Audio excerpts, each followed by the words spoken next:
एक छोटे से गांव में रहने वाला लड़का था जिसका नाम था मोहन। मोहन बहुत ही जिज्ञासु और उत्साही बच्चा था।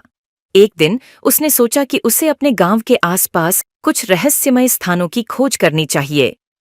मोहन की खोज यात्रा की शुरुआत हो गई। वह अपने दोस्त रामू को साथ लेकर गांव के पास के जंगल में चला। हर कदम पर उन्हें कुछ नया और अनसुलझा दिखाई देता था।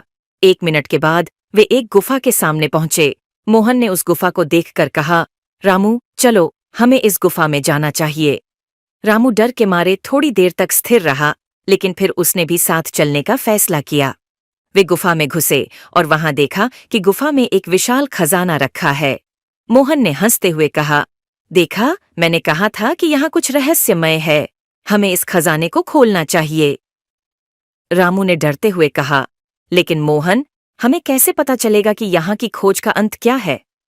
मोहन ने सोचा और फिर कहा, तुम देखो, यहाँ पर एक चुटकुला छुपा हुआ हो सकता है।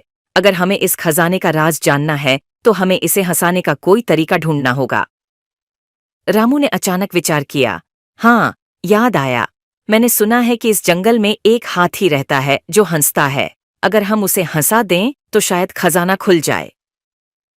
मोहन और रामू ने एक योजना बनाई और वे हाथी की खोज में निकले।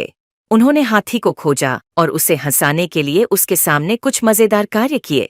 अचानक हाथी हंसने लगा और उसके हंसने के साथ ही गुफा की खिड़कियां खुल गईं और उसमें सुनहरे रंग का रत्नों और सोने का संग्रह खिला।